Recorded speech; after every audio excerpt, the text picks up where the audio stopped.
On behalf of the BFA Photography Department at the School of Visual Arts, it's nice to welcome you here. Thank you for coming. My name is Stephen Fraley. In addition to being the chair of the BFA Photography Program, I'm also the editor of Dear Dave magazine, who is also sponsoring this event. We have a couple of copies of the magazine for sale in the lobby at the very, very, very special rate of $5. So if you're curious about the magazine, please consider.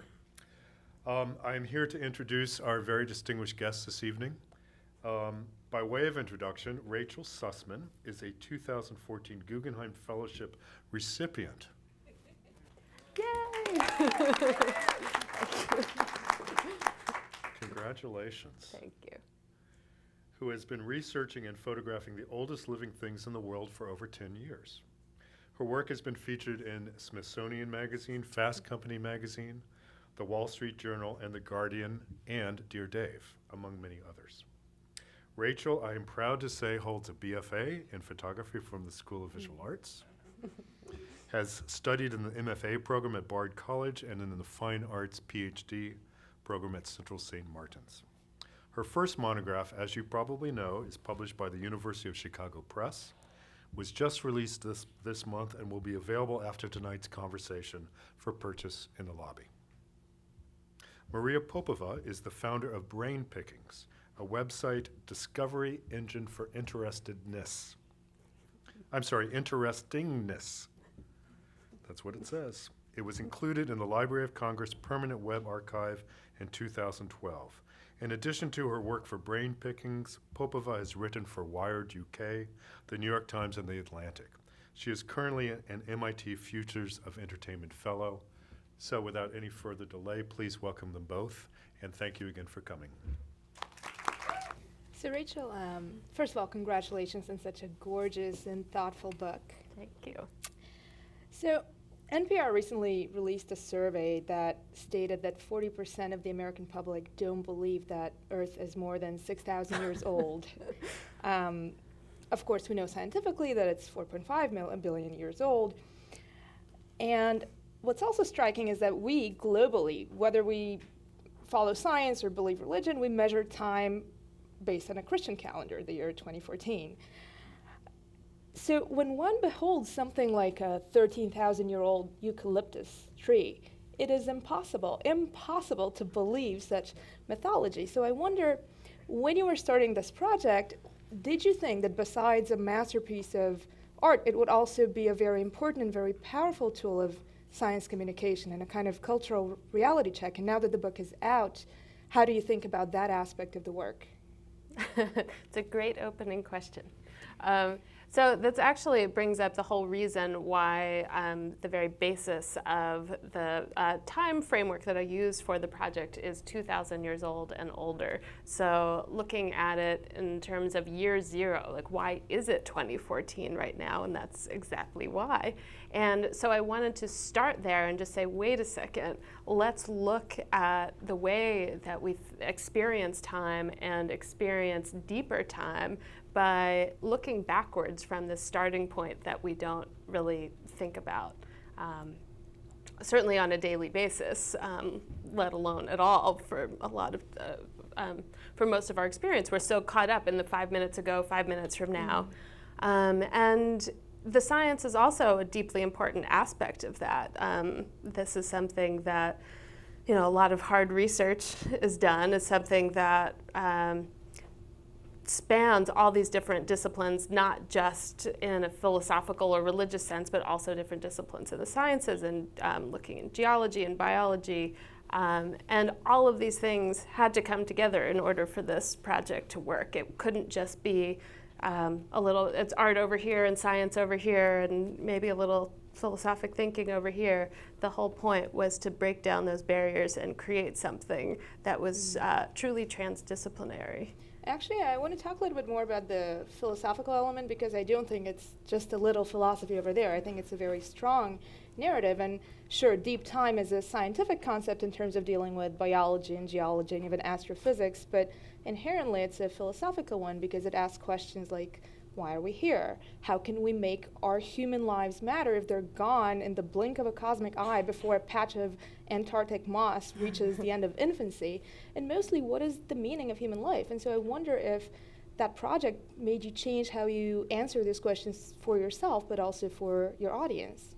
Absolutely. I mean, I think it's a fantastic question, and it's also a layered one. So it's not something where, okay, you get the concept of the Earth being 4.5 billion years old. You sort of get it, but it doesn't really sink in. There's no way to sink your teeth into anything. There's not a human way to connect with a number that's so abstract as that at that size. It's just too much. Our brains don't process it because it does not compute. Literally, physiologically, we don't connect to these timescales that are so separate from a human lifespan. And so one of the things that I was aiming to do is to sort of anthropomorphize these organisms as a way to connect and start to forge a personal connection, which really is a philosophical one when you start looking at for instance, the 13,000-year-old eucalyptus tree, and what does that mean? And I think for me personally, this is something that's taken years to sink in. You get it on an intellectual level, but by returning to this topic again and again and again, and then going further back, and then making more connections to these organisms and understanding how they're all interconnected, that starts to just create a bigger picture that's both about deeper and broader time that really belongs to all of us, but also that our individual moments matter quite a bit and are part of that chronology. Mm-hmm.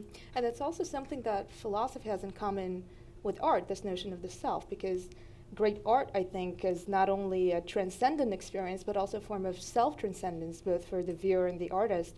And for you, certainly, it was self-transcendent in the sense that you had to outdo what you thought you were capable of in many of those instances. For instance, when you shot the rain coral in Tobago, you had to overcome your fear of deep water. How did you do that? It's, there's nothing that's so big of a gift as something that's a personal challenge for yourself and having a reason to do these things. So scuba diving was never something that I wanted to do. That did not sound like fun to me. I don't like deep water, but I had this reason to do it, a very compelling reason to do something that pushed me beyond my limits of what I felt comfortable with. And I did this again and again and again. And each time I just tried to set yourself up for success, basically, by putting myself on the path. Well, at least I can do the lessons, and at least I can get in the water, and I'm going to bring my camera. And, step by step, by putting yourself on the path towards that, that's what I found. Actually, each time I rose to the occasion, and that's a wonderful, long-term, sort of transformative experience to have. Mm. And it seems like you had to go through a mind-boggling array of preparations for each of those shoots, not just intellectually, but also physically, conceptually. You started out this project as what I guess we could call a curious outsider, and now, a decade into it, you have some pretty deep, I wouldn't say expertise in the scientific sense, but really deep, intense knowledge in a lot of those subjects. What were some of the most interesting sort of preparations that you had to do for various shoots? It's a good question. I mean, the thing that I think probably kept me so interested is that exact issue or problem, if you will, that so many of these subjects were so different and required so many different things of me that each of these things was a challenge. So, actually when I began the project, taking a 2-day hike to visit this supposedly 7,000-year-old tree in Japan, which is, takes a certain kind of mental courage or just some faith that things will work out. This is very different from the kind of preparation that it took to try to get access to certain organisms that are protected and where the general public isn't allowed to visit them, or for instance, getting to Antarctica. It actually took me 2 years to arrange that. So, and getting over my fear of that too. I mean, that was such, I can't think of any adjectives that do it justice being in Antarctica, but there's somebody in the room here who's been there, who was there with me, so she knows. But I had this idea of what this place would be like, and then you get there and it's something completely other. And, one of the sort of sillier things I used to think is like, oh, I don't think I could go to Antarctica because it's too cold. I'm just going to be uncomfortable. I'm not going to like it. And then when I got there, I actually dove into the ocean. I went swimming in nothing but a bathing suit in Antarctica. And so to be able to do something like that, I wouldn't say that I prepared for that per se, but then all the little things that you do leading up to it, that moment, get you there. And that's sort of an analogy you can use with these organisms too. All of these moments build up into something that over time transforms into something else. I actually want to talk a little bit about this notion of faith, the ungrounded, unevidenced faith that carried you through. A few months ago, a young woman reached out to me and asked for some advice and complained that she had just started working for a major publication 6 weeks prior, and she complained that she was really frustrated that she couldn't build an audience in those 6 weeks, and she was ready to throw in the towel. And you've been doing this for a decade. You've been doing it completely guided by your own inner compass, inner radar, and not having any sort of solid positive reinforcement from the outside. What carried you through, and what gave you that center that told you this was something that had a sense of purpose in the scale of your life and defined success in terms other than immediate rewards? Yeah, yes, it certainly wasn't. I wasn't in it for the immediate rewards. I couldn't not do it. Like, that is the simplest answer. I felt so compelled by this idea, and it felt important to me that I see it through. That doesn't mean it wasn't terrifying along the way. I mean, early on I thought, wow, finally I have this idea. It was quite a long battle just getting to a point where I felt like this is something that really is worth my time and attention. And then I had the idea and I thought, how am I ever going to do this idea justice? And I grappled with that for a while, and over the years it just changed and transformed, and I grew more confident in it the more I looked at it. But it took that time. I had to, when I began, I didn't think, oh, I'm going to make portraits of these organisms. I didn't know what I was doing, and these things sort of revealed themselves to me by having that continued attention to it.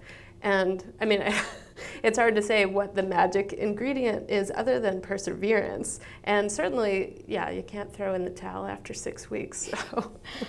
This notion of sort of things unfolding on a timescale is obviously a parallel narrative for the project itself and for your own journey. I think what makes it particularly interesting is that you capture millennia of natural history with the click of a shutter, which takes place in 1/60th of a second. We as humans are a pretty sort of fast-paced creature, both biologically. We produce 100 feet of hair substance a day, and socially we upload 350 million photos to Facebook every single day, and yet there you are photographing an ancient lichen that grows 1 centimeter every 100 years. And what's most extraordinary to me is that you do it with a manual film camera, mid-format film camera. I actually remember a couple years ago, in the middle of a really horrible, brutal New York winter, you trekked with your arm in cast after the Sri Lanka photo shoot. You trekked to the city to get your film developed.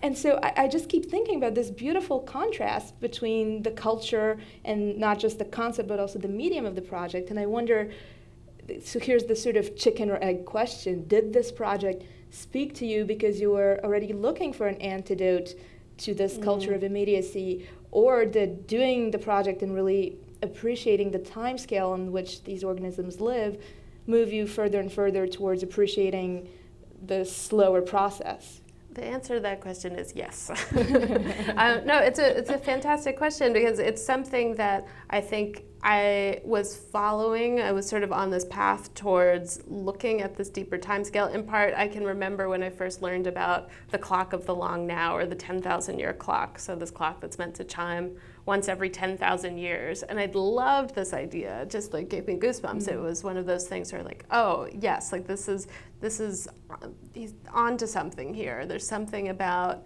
just sort of diving into deep time and sort of getting in there that was very, very appealing to me. And I think, though, conceptually that was sort of floating around there, but it really was these layers over time where it started to sink in on a more personal level. And I started thinking of the idea of the palimpsest and, you know, these organisms containing layers of history within themselves, but also the surface of photography and the nature of photography. And as you said, the click of the shutter and the tension, like temporal tension between what you have on a photographic exposure versus the 10, 20, 46,000 years that it took for this organism to get to the physical state that it's in.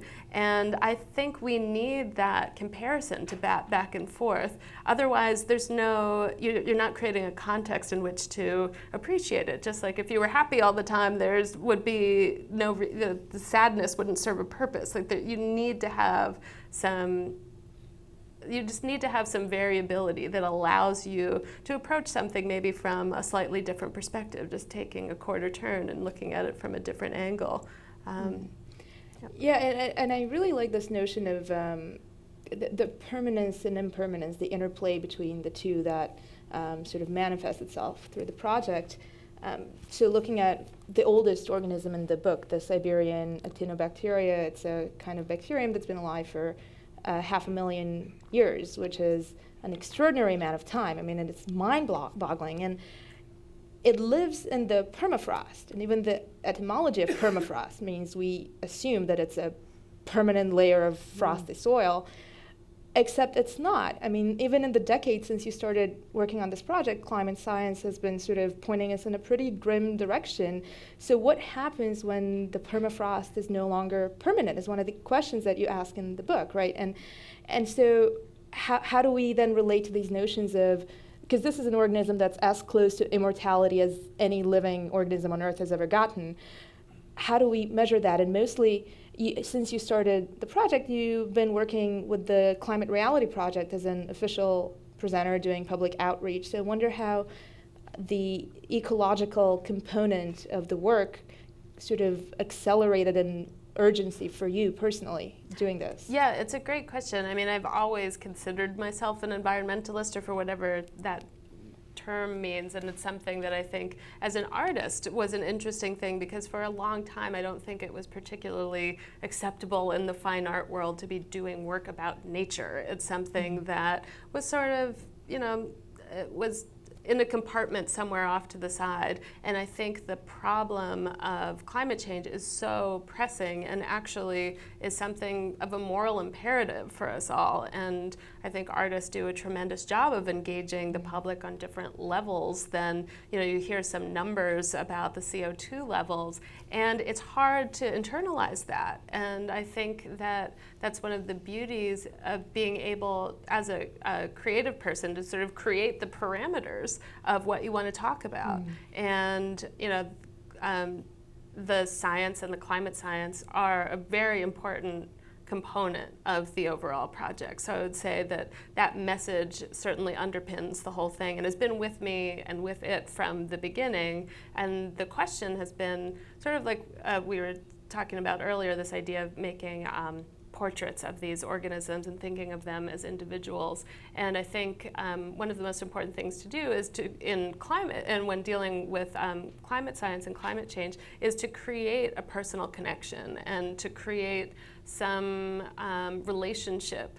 And that was, through this work, that was my way of trying to forge a relationship to these organisms. And we've certainly talked about permanence and impermanence quite a bit. And certainly, if I may go into the senator tree, which is something that's my favorite story in the book, and not because you wrote the original essay for Brain Pickings, but because it has these elements of tragedy and triumph and a lament over kind of human idiocy. So do you want to tell the senator story? Yeah, certainly. So I don't know if you all know about the senator tree. So this was this 3,500-year-old bald cypress tree living in Florida, in Orlando. And this was actually the original tourist attraction there before Disney, BD, I like to say. So this tree had been, imagine people with their, wagons, horse-drawn wagons coming to visit this tree. And unfortunately, what had happened over the years, and this is actually common with some older trees, it hollowed out over the years, but it was still alive. And it's in a park, and it was protected, but not well enough. So the front gate to the park was locked at night, but if you came in through the swamp, you could just sneak in. And so some kids snuck in to do meth inside the tree. And so one of them was using her lighter to see her drugs better and caught the tree on fire and then posted about it on Facebook. So this was something that was actually determined later. They didn't know the cause of the fire, but what's more, the tree had been on fire for a week, almost a week before anybody knew, because it was smoldering from the inside and then essentially just became a chimney and went up very quickly and burnt down. But there is a hopeful sort of somewhat positive outcome, and that is, so this tree was subject of a number of studies in years previous, and so there were some clonal saplings of this genetically the same tree that were on another site, and they ended up transplanting one of those saplings back to the site of the original tree, and they named it the Phoenix. It makes sense. But I find most poetic about this story actually the fact that the only reason that you ended up going to shoot the burned remains is that you shot it originally in 2007, and because you shoot film, you couldn't tell what the photos were like until you got home, and you weren't happy with the outcome. And so because it was in Florida, unlike some of your other specimens in Antarctica and Australia and the Mojave Desert that are so much harder to get to, you felt, I can always go back, and if it's been there 3,500 years, it's going to be there 3,505 years, Yes. But it wasn't, and that's the most striking sort of meta-narrative about this project, that these things seem eternal, but human activity is actually so much, it can demolish in the blink of an eye something that's taken thousands of years of natural history to build. Did something change for you doing this project after the Senator? Absolutely, and that's something that we certainly had talked about before as well, is this complacency that happens when you're thinking about these organisms that have been alive for thousands of years, that you just sort of assume that it's static, or it's growing, but it's so minuscule, it's not really on your radar until something tragic like this happens. And it absolutely changed my perspective. And actually, we lost another one of my subjects as well. This 13,000-year-old clonal underground forest is called in South Africa, in Pretoria. And that was killed because they just bulldozed right over it to create a new traffic pattern. So the fact that, I've photographed 30 different representative subjects that are in the book, and we've lost 2 of them. Those are not great odds. These are, it's pretty troubling, and it definitely changed my sense, or it just heightened my sense of urgency, both about getting to these organisms to be able to make these photos, but in part to hopefully instill the sense of this need to protect them, and that they really are symbols of something greater than just this one tree or this one lichen, but really transcend these things that divide us. And really globally, climate change is a global issue. And this is aside from the human stupidity issue, which I think has probably been with us for all the time. Which is also a global issue. It's a global issue as well. Especially when sharing arson on Facebook is involved. Yes, yeah. But what's interesting is that despite how troubling all of that is, you managed to make the book and the narrative not be, to use the technical term, a downer. In fact, there's a really profound sense of optimism that's running under it, and a sense that perhaps there's hope to avert this collision course that we seem to be on. What can we learn from these organisms that you think could help us figure out how to prevent that? Well, I think the beauty of them is that they really are symbolic of so much more than themselves. I mean, they're remarkable because we can appreciate this just unfathomable, just perseverance, again, that word again, and their longevity. And protecting them means protecting so many other things as well. And it's sort of, if we look at the animal kingdom, these things become symbols, like the polar bear became a symbol, or panda, cute things. So sometimes people might not find moss and lichens as cute as I do, but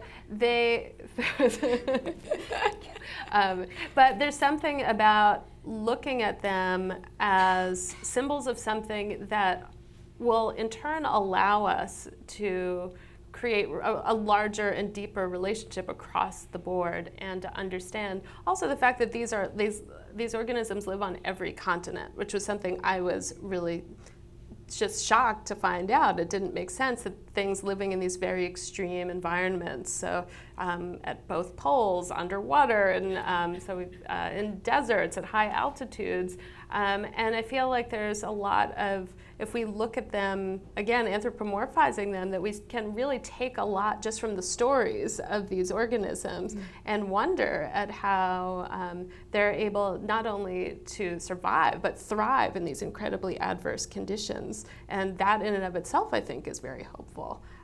But it also is a cautionary moment. I mean, it's as we know, as we get to the brink with climate change, things like the permafrost not being permanent, that's kind of profound, and now is the moment to act.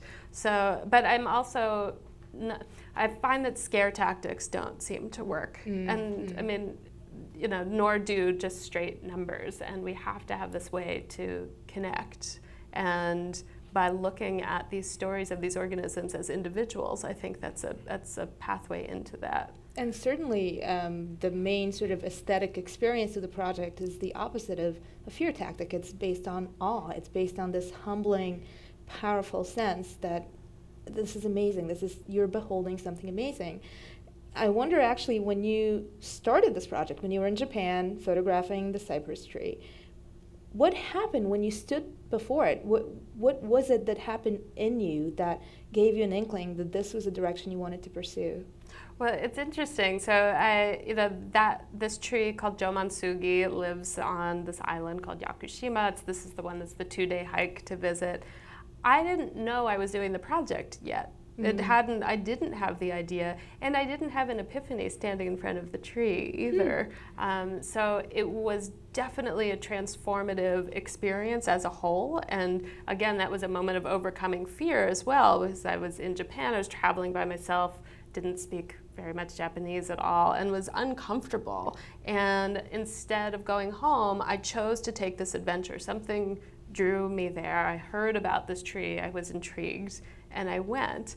And it was actually sitting at a Thai restaurant in Soho over a year later that I got the idea. So you never know when inspiration... Slow growth. Exactly. But this is actually something that I think is so vital to the creative process, and something that I didn't know at the time, but I find incredibly comforting now. Is this something that Stephen Johnson writes about, and where good ideas come from? This idea of the slow churn, I think he calls it, where just sort of following these different paths, the things that intrigue you, and allowing them to sort of simmer in there until the right connection, like something fires in your brain, and all of a sudden those connections just sort of. I did have the aha moment, but it probably was a year and a half in the making. Yeah, I mean, I certainly relate to this. I talk about this a lot in this notion of combinatorial creativity, where we sort of let these pieces that float around our brains float around until they click into a combination that is a new idea. Yeah. But Stephen Johnson's writing is actually based on the 1926 theory of Graham Wallas about the 4 stages of creativity, and he talks about this incubation phase, which is also something T.S. Eliot talks about, letting things sit until they bubble up into this project. But what I want to ask is, you seem to thrive both as an artist and as a person on stretching yourself, on discomfort. And what many people might not realize is that was also the case in very practical day-to-day terms for you. You spent a decade on this project, ended up spending more than $100,000 in earnest, without the cushion of a trust fund or any sort of safety net, just doing it yourself. You had some grants, and congratulations again on the Guggenheim, but for the most part, you incurred enormous debt in order to pursue what was essentially your sense of moral obligation or purpose. Was there a mantra? Was there some sort of mentality or grounding force that kept you going despite these very pragmatic questions of how do I pay my rent? Yeah.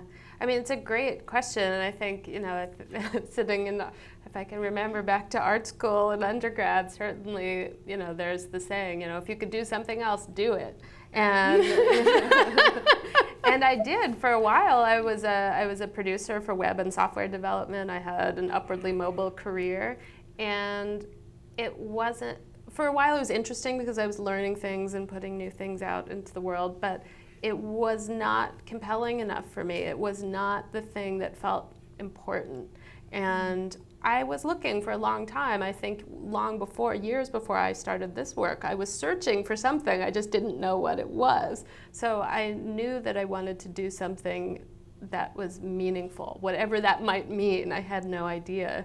I guess it was something that happened over time. This sort of, I'm working at a job, or I'm working 4 days a week, or I'm working just for 6 months, and then I'm working on my own work for 6 months, till finally this project demanded all of my attention because it required it. And even though, yes, I made these choices, I knew I was going to make sacrifices. I don't think I knew I was going to make as many sacrifices as I did. But that's okay. I mean, it's one of those things where there were moments where I felt doubt, because I think every creative person does, and if they don't, there's probably an issue. But there was never a moment that I wanted to give up. And I think that it's just hard to, it's a difficult climate in which, not talking about climate change, financially, it's difficult for creative people. It's wonderful for entrepreneurs, you get some seed funding, but it's very different when you're an artist. I'm not trying to make some mega bucks product at the end of it. It's really about the content. Oldest living thing in the world coming to IMAX theaters near you. So I don't know. I think it's a choice that it's definitely a personal choice. I can tell you, I paid my rent last month borrowing money out of my own IRA. So there's I think a very practical sense that as a creative person that people, I think young artists don't always know, and certainly the economy has been bad for quite a long time as well. But just because your name is in the paper doesn't mean you have enough money to pay your rent. Yeah, it's interesting too that you seem to have a stronger sense of certitude than sort of people who are driven in traditional career paths where we get these sort of incentive-based incremental rewards, right? And I wonder if it's a self-perpetuating cycle. Working more and more with these organisms gives you a certain sense of, well, okay, there's this 6,000-year-old tree that has witnessed all of our triumphs and our tragedies and our holocausts and our renaissances, and it hasn't flinched. And in comparison, our sort of petty daily struggles and problems seem so small. I wonder if that helped amplify that sense of it's a doggedness. Good question. Yeah, I think it doesn't mean I don't have petty daily struggles like anybody else. But at the same time, I definitely had a moment while I was sitting working on some website for some brand, and I thought, this doesn't matter. This isn't how I want to spend my days. This is not the way I can put something out into the world that is of significance. And so I do remember having a moment like that. I still hadn't had the idea for the project yet, but I was on that trajectory thinking I want to do something that feels substantive enough that it sees me through.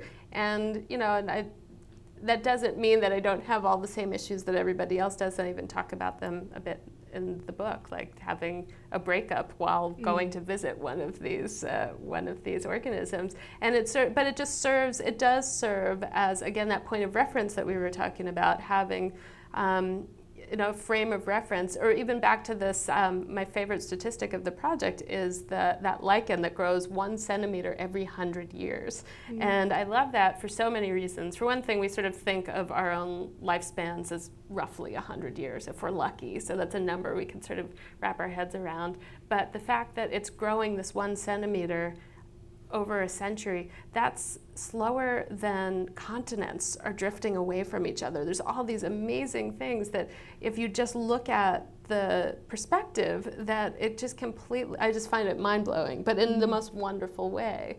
And I think without that kind of, without that reference point, you don't have a reason to reflect back on, what are you doing today? What are you doing tomorrow? How are you spending your time? And it's, so I would say that that's something that definitely developed over time, but it's something that I want to share through the work. And you certainly do. I mean, it's a magnificent work of fine art and science and philosophy, as we spoke, but there's actually a really strong element of humanity and vulnerability, yours, that you share through the book, from the breakup to breaking your wrist in Sri Lanka.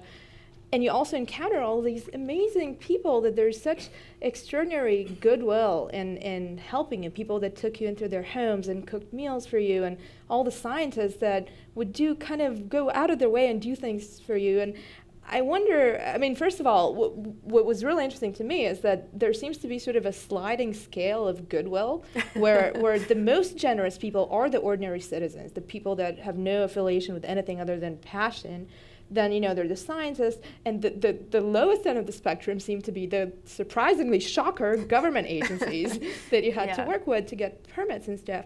So did you, over the course of this, get a sense that there was a sort of parallel ecosystem of human connections that was powering our time, and how did you feel differently about the different people that you interacted with, and what were some of those interesting experiences, human experiences that you had? Yeah, I think that was an absolutely tremendous gift to have a reason to reach out to people, because this is not something that you would normally do, or what I normally wouldn't do. So in terms of the scientists saying, like, hey, I found this paper that you wrote 10 years ago about this organism, and they're like, what? You're not a scientist, and you read this paper, and you've heard of it, and you're interested in the work that I'm doing? And this was this definitely just further fueled my own interest, but just that they were, by and large, the scientists were so happy that somebody had come to their work, not only just because it's something that they had spent quite a lot of time on usually, but just coming at it from outside of their area of expertise. And so this became this sort of wonderful gift for both of us, like being able to give context to some research that might seem incredibly esoteric, because this is another, just an aside on the science, there is not an area of study in the sciences that deals with longevity across species. So if you are a researcher in South Africa looking at a desert plant, you might have no idea what's going on with the same, very similar clonal shrubs around 13,000 years old happening in the Mojave Desert. And so in some cases I put the researchers together as well, which was incredibly just gratifying and amazing. And then, when I went to Australia, I had this, I would say the longer I was doing the project, the more people got to know about it. And then I sometimes had scientists reach out to me like, hey, why isn't our tree in your project? And I'm like, oh, I didn't know about it. I'll be right there. But when I went to Australia, somebody had made a connection for me to this really wonderful family who ended up being just so open and so helpful. I stayed with them in Sydney, then I stayed with his brother's family when I went to Perth. It's this amazing human connections based purely on just interest and kindness and wanting to be part of something. And I never would have expected that. And it's not something that I expected of people. It's something that sort of unfolded along the way. And that's another challenge as well, being able to ask for something when you need it. And it ended up, I have some new friends now that genuinely, just because I was doing this work, they became invested in the outcome of the work as well. I actually think what makes it especially powerful in the context of the project is that there's almost this hope that this kindness that humans show other humans is something we could show these organisms, which you consciously do by anthropomorphizing them, but also a kind of a conceptual framework of we belong together. And this is really, the way I read this is that's our only gateway to immortality, this awareness that all of these things are connected, and us as creatures are connected to them as creatures, and that really is the infinity of life. I want to ask you about something else that you touched on a little bit earlier. So Oscar Wilde sort of famously said that to the artist, the public is non-existent, and Hemingway believed that writing was a solitary act that necessitated no witnessing audience until the very end. And for you, certainly, this was a very solitary project, apart from connecting with scientists and stuff like that. But you wrote in Nature in a beautiful essay that I highly recommend everyone read. You said there are a lot of happy accidents. Both science and art can be filled with passion and frustration, setbacks and breakthroughs. But most importantly, the work is never meant to exist in a vacuum. It is the audience that completes the picture. And so I wonder how your sense of audience evolved through the course of the project. That's a really, really good question, especially looking at the work over time. And as I said, when I first started the project, even though I knew it was meant to exist on these different levels and have different aspects, I didn't really know how I was going to communicate that. So I think that it was just important that I be able to create a connection with these different aspects of it that will be different for different people. So if you're a scientist, you might go straight for the science. If you're a visual artist, you might want to just look at the pictures. But the idea was that I wanted to intermingle all of these things and let people bring what they will to it. So there's not a right and a wrong way. It's not prescriptive in that way. While there are specific messages, certainly we're talking about climate change and environment and deep time, and these things are important conceptual through lines through the work, but it's not meant to be, it's completed by the person taking it in.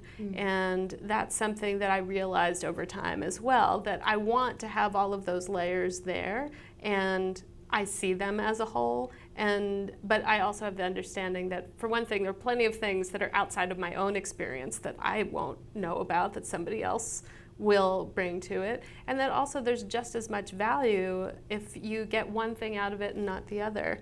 And my hope is that it sparks some thought or conversation or whatever it is in the audience, and it's not just meant to be a document filed away. It's actually meant to engage, and I hope that it will serve as something that is a call to action, and whatever that might mean for people. So that could be, hopefully will have some environmental impact, but it could be just creating your own project that is not done in such a rote way that we often expect these things to be done in the arts and the sciences. And in fact, you were very deliberate with having both a science essay by the wonderful Carl Zimmer and an art essay by the legendary curator Hans-Ulrich Obrist.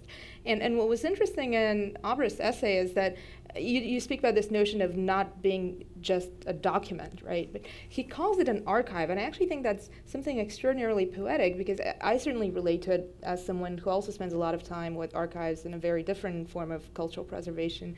But I wonder how you think about the archival aspect of this thing that is actually about longevity and going long stretches in both directions, while archives only go back. And is there such a thing as a living archive, which I think is what I would define this project as? Well, I would certainly hope that yes. I mean, I think that I would, while the book is sort of is a demarcation of this sort of 10-year project, I call it phase 1, and phase 2 could be, for one thing, it could just be the rest of my life, but I also want to open it up And so I do think of it as something, I don't know what form that will take, but I get people all the time saying like, hey, I have this tree in my town, do you think it's 2,000 years old? Like, I can't answer all of these questions, but there's so much that we don't know, and it's not meant to just be, I don't want to be the hall monitor to this archive.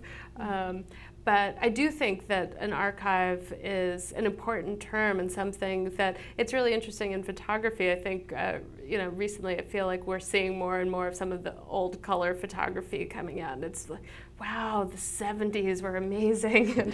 And this is something that's going to happen in 20 years from now. I mean, so I don't mean to undercut the value of the work as a whole being a document and the images being documents, but it's also conceptual work. And I guess also to your point earlier that some people will come at it as a conceptual project and others won't, but that's still fine. There is so much value and importance of just the document existing, which I think is one of the reasons that it just compelled me to do it. And to that end, a few years ago in an interview with The Guardian, sort of a profile and interview, you said that you were hoping at that time that you would turn this into a book, and then you told the interviewer that this will probably be an ongoing thing for me, I'll do it for the rest of my life. and so now that the book is complete, how do you carry this forward in the rest of your life, whether with sort of offshoots of this project or what next, basically? Yeah, no, it's a good question. I mean, on one hand, even in the book, I've listed all of these things that are organisms that I know about that I haven't photographed, and so many things keep getting discovered. But that doesn't mean I'm going to drop everything this moment and start working on volume 2. But I'm not discounting that. That is something that could happen. And then I also sort of tongue-in-cheek, but actually true, I would also need use of a submarine to get to some of my possible subjects. I'm sure Jimmy Cameron can hook you up. Yes, so speaking of that IMAX film, that'll be coming there out it is. soon. Yeah. But I mean, I think that through the course of doing this work, the investigation of deep time is something that has really stuck to my ribs and is something that I want to keep looking at and look even further into deeper time and into space. And actually there is a bit of a segue between some of my subjects and some of the things that I'm hoping to do next. Like for instance, the lichens that we've been talking about, these Greenlandic map lichens, they actually went to space recently, not on their own volition. That would take some million cosmic years like yours. But this is some research that was being done to help determine the origins of life on our planet. So like really getting back to the beginning. And these lichens were exposed to outer space conditions for 10 days, and they returned completely unharmed and intact, which was just mind-boggling. So this sort of, then it would follow that there's some theories that something could have piggybacked in on a meteorite and started life on Earth.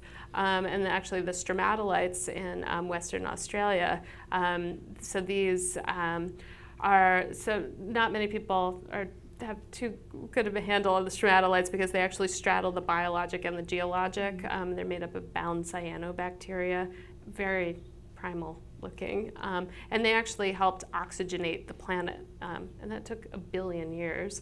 But so the site where I photographed these stromatolites in Western Australia, there's a meteor impact site just beyond the beach. And it's sort of these really tantalizing, so in the book there's this deep timeline, and I started looking back, I started at the 2000, sort of could grapple with that. And then by the further research that I was doing, starting to learn about like the lichens in space or the meteor impact site, was taking me further and further back in time. And so my next project, I don't know what it is yet. And in a sense, I feel like I'm returning to that feeling I had 10 years ago of having this interest but not quite sure where it's going to take me. And it's really scary, but I think that's exactly the kind of motivating fear that is something that makes sense for me at least, and I think for a lot of creative people.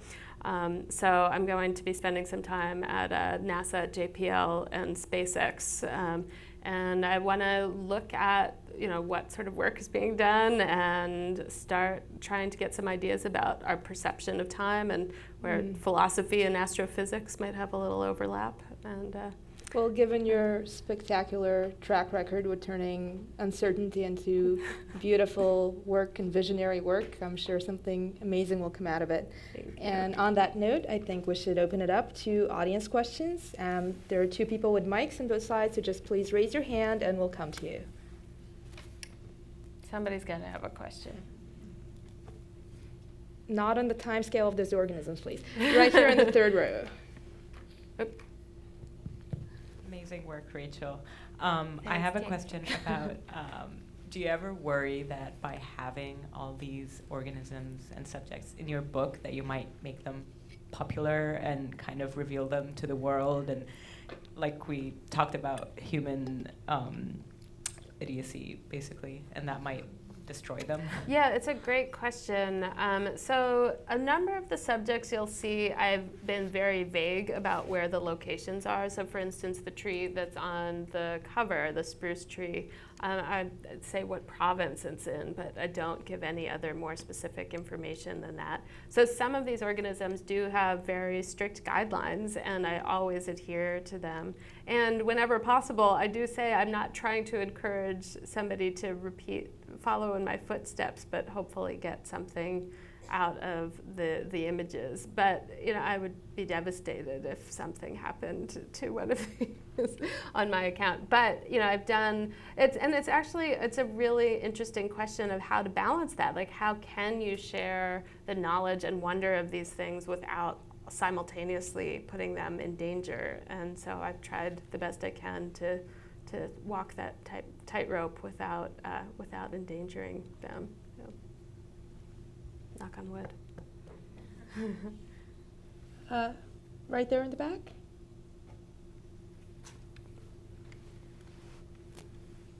Yes, thank you very much. My question is about scale, and obviously the scale of deep time is something that's very difficult for us to imagine.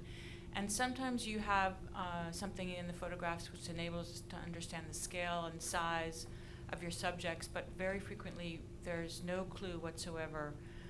So did you make, from the beginning, a sort of decision in your mind, like, I don't want people to know the scale, I want them to imagine it, so that it will open their mind to a greater sense of time, for example? I actually did make a decision very early on that I didn't want to give an exact sense of scale. And sometimes there are, a picnic bench or something next to a tree which does give that sense of scale, but that wasn't the most important aspect. So you've actually hit the nail on the head. Like, by obscuring the sense of scale, I was trying to both move away from a straight documentary view and allow a way in to just contemplate these various organisms. And and sometimes you can't help but have a sense of scale, but that wasn't it's not the largest living things in the world, like that. And it's hard, and I think there's a particular challenge with making photographs of nature as well, like trying to sometimes there's a lot of natural beauty, and sometimes there's not, but there's this sense of it's easy to dismiss a beautiful tree, for instance, without getting into all of these layers. So I was trying the best I could to create a way that would get you into the subject matter. So that didn't mean waiting for like the most beautiful beam of light to hit something. It was, conceptually a different approach. Come on, guys, you gotta have more questions than that. Rachel, hey, thanks. Continue to be amazed by your work and love it so much. One thing that occurs to me for the first time tonight as I'm looking at this or thinking about it is, so living things, have you ever, and when you were describing those entities that I don't remember how you named them a minute ago in Australia, but The stromatolites? yeah, is there ever a question about where living stops and sort of non-living begins? Are you exploring things that are sort of on the boundary of what we consider to be alive? Is that ever something that comes up in your work or your exploration?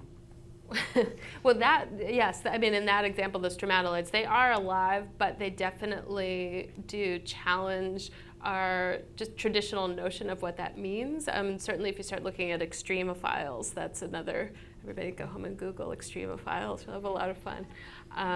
But just sort of looking at things that we sort of take for granted, like carbon-breathing microbes, how could that possibly exist? I mean, and that's not one of my subjects, but these are things that I started to become more aware of. And I love those things because, again, it provides us this, just broadens our sense of what is possible, and also reminds us that there's so much that we don't know.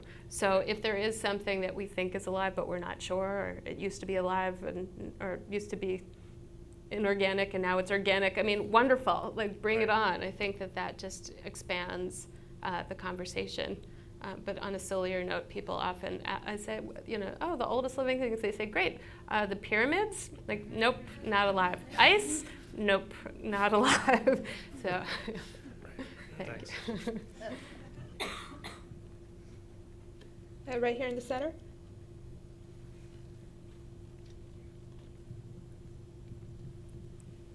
Wonderful work, Rachel. Thank you. Thanks, Maria. Rachel, the saplings that came off of the senator that were replanted, how do you age those? That's a really wonderful question. So technically speaking, you could say that those saplings are the same age as the large tree that died. Genetically, no new outside material has been introduced. So they were planted around 15 years ago. So you could say they're 15, or you could say they're 3,515. But that actually reminds me of one of my favorite stories, which is about the Sri Maha Bodhi tree in Sri Lanka, which I actually didn't get to. That's the one where I broke my wrist on the way, but I'm not going to tell that story. But so that tree is tied to the historical Buddha, and the tree was originally in India, and the Buddha had a wish to have a branch of that tree transplanted in Sri Lanka, and that's something that actually did happen. Then the tree in India was destroyed, and so they sent a branch from Sri Lanka back to India. And so, we know when the tree was planted in Sri Lanka, so we have a date for that, although it goes by the Buddhist calendar, which has some question as to when that actually started. And then, technically speaking, you could say that that tree that's in India is the age of the original tree, or not. I have one more question. Did you art direct or pose anything in the pictures? In your photographs? I had to ask. I like that idea. No, I didn't disturb anything. I mean, I made a lot of photographs, and as my dear friend Christina, 2 seats down from you, can say, Christina Costello was the photo editor of the book. We went through thousands and thousands of negatives and some digital images as well. So. I mean, I think most photographers will tell you just don't know. You have this feeling like, oh, this is the shot, and then you get your film back, and you're like, wow, that was not the shot. And then something else is, and then sometimes having another pair of eyes is the silver bullet. So. But no, I didn't disturb anything. Right now on the screen, the Yareta. Can you talk about that? I never heard of that. Oh, sure. Yeah, the Yareta is sort of the poster child of the project, I think, because it's so weird. And also because it's so petable, to your point about cuteness. Yeah, it is the one that looks like you can pet. Yes. So, yeah, that one in particular, I've called it a topiary on steroids. People have called it an alien. And then, of course, it looks like moss over rocks, but it's actually a shrub. And the one a few back, there's a little baby one, which is in the book just for comparison's sake. So the Yareta lives in the Atacama Desert, a very high elevation, very low moisture, and it grows incredibly slowly. And over time, it develops these really amazing forms. And it also happens to be related to things like carrots and other things that are escaping me at the moment. Yeah. Did you have a specific question about the Yareta? Well, Just to know what it was, I never heard of it. Okay. Yeah, well, so the other thing that's wonderful about that is I had never heard of it either, but I had written a blog post about how I was going to Chile to photograph the Alerce trees, and somebody wrote to me and said, hey, have you heard of this? And I hadn't, and it was just a wonderful tip. So then I did some research, found a researcher who spent a few days driving around the Atacama Desert with me. So, I mean, that's the other sort of wonderful thing about the discovery is that you don't know necessarily what you're looking for when you set out, or you absolutely don't know what you're looking for, and just being open to finding these things when you stumble across them. How do they assess the age of those? You say they're shrub-like? Yes, so that's looking at growth rate analysis. So a lot of, you'll see in the book, a lot of them have rounded numbers. That doesn't mean that something is precisely 2,000 or 3,000 years old, but that it's an educated guess. And different organisms are dated in different ways. So the older ones, sometimes it's a combination of DNA testing combined with radiocarbon dating of samples. Sometimes it's just the growth rate analysis. Or just with trees, it's dendrochronology, actually counting the tree rings.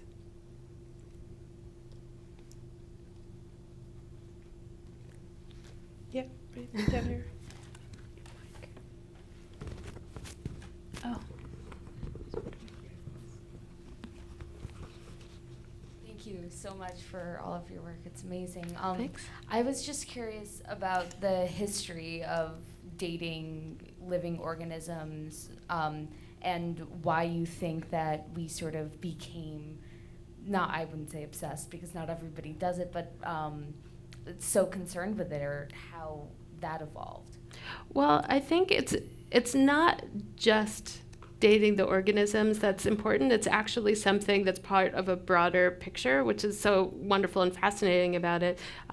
Is, for instance, the spruce tree that's on the cover, the scientists who discovered that weren't particularly after, like, I want to find the oldest thing. They were actually just studying the changes in the ecosystem there. And that's something that there's a long history of studying the climate and ecosystems as a whole. And that's, a lot of these organisms are just sort of like a storybook telling us what happened in the past. So you can see when droughts happen, when floods happen, what happened in terms of fires, nutrient levels. All of these things can be measured, not just in living organisms, but also in a geologic sense as well, like taking core samples. And these things can be just read. These stories, the histories are all there if we know how to read them. And they're different in all of these different organisms. Yeah, well, no, it's just interesting because age just seems like such a human thing that we ascribe to living organisms that aren't human. So I just found it interesting to sort of apply that aspect of humanity to science. Yeah, do the organisms have a sense of their own age? Well, there's this really wonderful old Nova film where they give voice to the bristlecone pines. Oh, the things I have seen. that's really something. I don't think so. I mean, that's not something. Oh gosh, sorry, I'm caught. Technical difficulties. So it's not something that I personally, I don't think that it requires that level of, we don't have to go quite so far with the anthropomorphizing that we think that they're going to tell us a literal story. But I mean, it's a way to create a human connection to something that isn't human and lives in a timescale that's so different from our own. I think you really bring up a really excellent point because this really connects to long-term thinking. And it's hard to stay in deep time and with long-term thinking. And, I would challenge you to think of any issue or problem and take a long-term view and see if that helps in some way. And that's something that we're not used to doing and not taught to do. And so I think this is a way to just bring that in a gentle way. Well, what's interesting is that we do think about other timescales with organisms that are close to us. So we talk about dog years, right? Because dogs sleep in our beds. Yeah. Why don't we talk about Antarctic moss years? What would that be like? Yeah, that's funny. I actually talk about the spruce in dog years because that spruce was named after the researcher's dog. I find I have all these like more science questions. One of there's already a question in process, so, but you're next.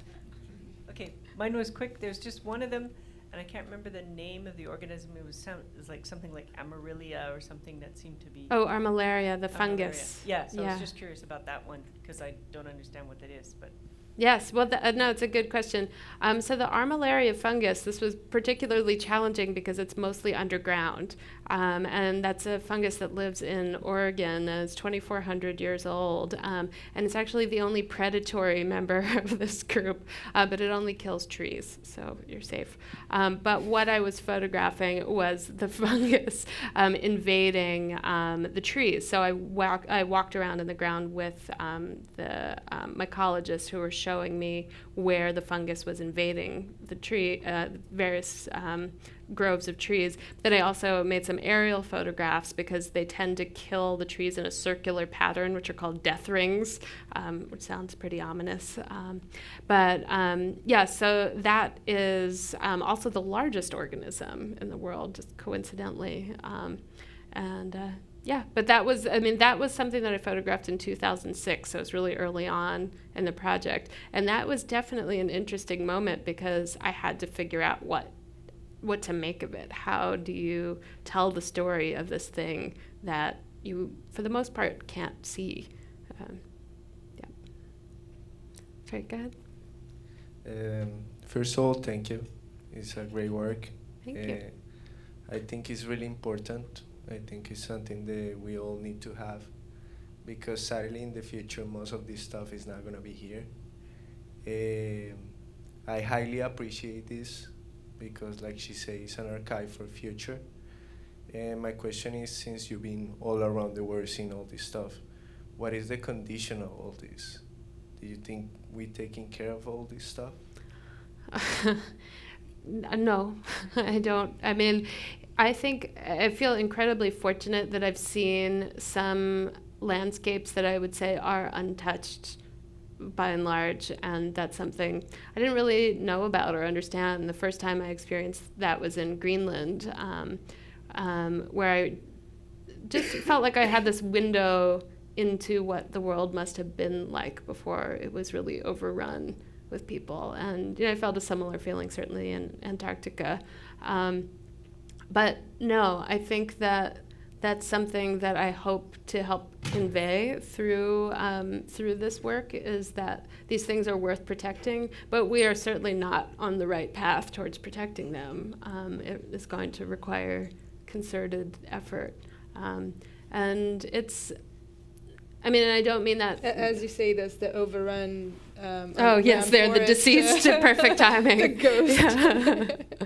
And I don't mean it in a hopeless way, but just that it's absolutely critical. Now is the time. There's the saying that the best time. When is the best time to plant a tree? 10 years ago. But that 10 years can start today. So plant a tree.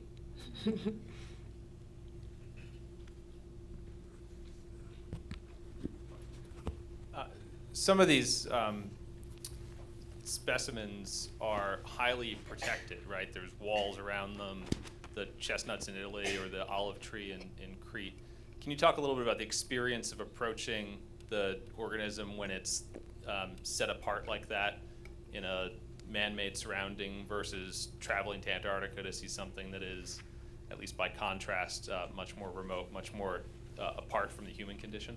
Yeah, I mean, it's certainly interesting as well. I mean, on one hand, I think there's something that's incredibly sweet about, a town, like for instance, the town in Crete that truly loves this olive tree. It's, it's this tremendous symbol for them and connects them to the outside world in this wonderful way, and it's connected to the Olympics and has this great history and mythology around it. But to go find that certainly is not the same kind of rugged adventure as walking around Greenland looking for lichens. It's almost absurd. It's kind of, I look back on some of these things as kind of hilarious and almost. But I think there's a real importance of recognizing that absolutely there's the spectrum where we have these few sort of last relics of, either with the case of the trees, like the Alerce tree, like one last Alerce tree that wasn't logged, and then you have a park around it. And in a sense, it's sort of a monument to all the things we did wrong. And then that's very different from the things that are so remote and unheard of that there's really not too much danger of, or direct danger of them being damaged in some way, except for that I take that back. With climate change, there's no corner, if you will, that is unaffected. So it's something that it does run the gamut, and I think they all should have protection. That doesn't mean they all need walls and fence and signs around them, but it is important that they all have a chance to survive. So if that answers your question. We're going to take the last question there in the back. I'm curious about a lot about this project, but chief among them is at the beginning you said that you were to photograph things that were at least 2,000 years old. I'm curious about why the decision made to include things that aren't 2,000 years old, like a gravesite or like, a pig or just other things that seem, that aren't your main focus of subject.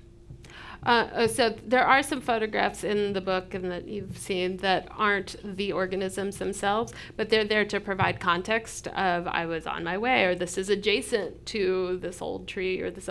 So there's nothing in here that's like, then I went on a vacation to Bali. Here it is. So all of those are meant to provide context. In part, like I'll give Greenland and the lichens as an example again. If you just saw the photograph of the close-up of the lichen and didn't see the Norse gravesite, for instance, or didn't see this like really magnificent landscape that was in that area, I don't think you'd get the sense, the full force, and take in what it's about.